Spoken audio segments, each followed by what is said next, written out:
Today we will be talking about how wooden pencils are more beneficial to the environment. One day of my senior year in high school, I was taking a final exam for my pre-calculus math course.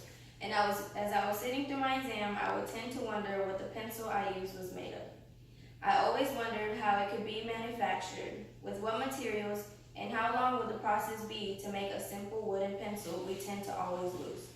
Today we will discuss, firstly, the materials of pencils. Secondly, how long and what the process of them being manufactured is. And lastly, the cost it takes to make pencils. Let's begin by answering the question, where were pencils first created? Pencils were first produced in England in the mid-1500s, where the first pencil industry was founded. Graphite was first discovered in Borrowdale, England in 1564, after a large graphite deposit. Because graphite left a darker mark than actual lead, it was appreciated more, and it required a holder because it was a stiff and brittle material. However, the first American wood pencils weren't made until 1812 by a Massachusetts cabinet maker, William Monroe. After pencils were made in America, industries such as the Joseph Dixon Crucible Company and more manufacturers took off. Towards the end of the 19th century, New York and New Jersey hosted factories established by prominent German pencil manufacturers. The first mass-produced pencils were unpainted to show off high-quality wood, but by the 1890s, many pencils were being painted and imprinted with brand names. Pencils were early on being made from eastern red cedar, splinter-resistant wood that grew in Tennessee and other parts of southeastern United States. In order to be closer to the source, northern manufacturers moved to the south and set up wood mills.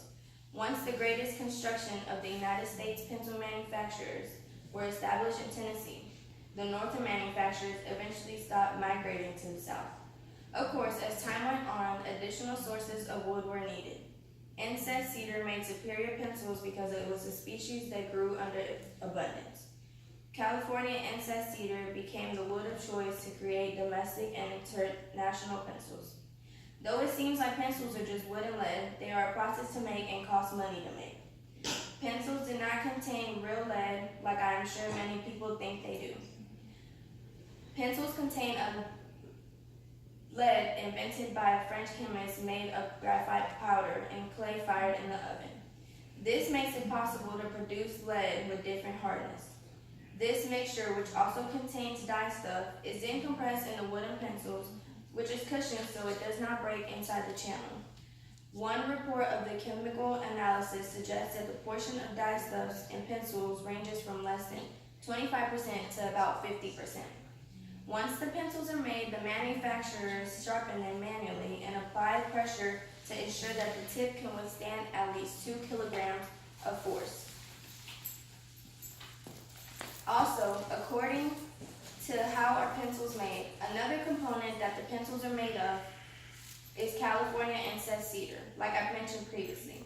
The wood needs to be soft enough to sharpen, yet hard enough to not bend under the writer's hand pressure.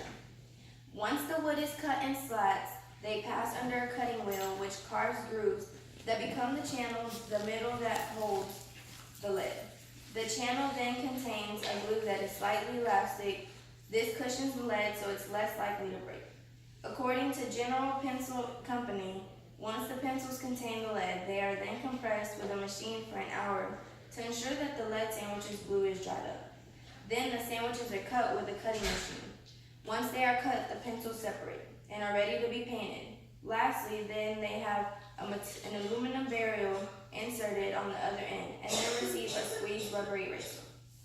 Manufacturers have a lot to take into consideration when creating pencils. Though wood, lead, and a rubber eraser are 3 simple things to manufacture a pencil, it takes a lot of time and energy to obtain these materials. Manufacturers have a lot to consideration to take into to create one single pencil. This includes the cost of raw materials, labor, energy, supplies used to maintain equipment, management, and components used to assemble the pencil, and etc. Now let's take a look back at the interesting points. We have learned how pencils are manufactured. We discussed the following. First, we learned what and where the materials to make the pencil are found in its origin. Then we discovered the process of the pencils being manufactured. And finally, we discussed the consideration and cost of materials a wooden pencil requires. Last thing I would like for you to remember is that it takes more than what it seems to create a pencil. Though it harms the environment by reducing the number of trees, this is the least expensive way to create a writing utensil. This concludes my speech. Does anyone have any questions? How are wooden pencils more beneficial than mechanical pencils? Well, because mechanical pencils are made out of plastic, which never really decays. It is only getting thrown into the ocean. However, wooden pencils can decay faster because wood is more brittle.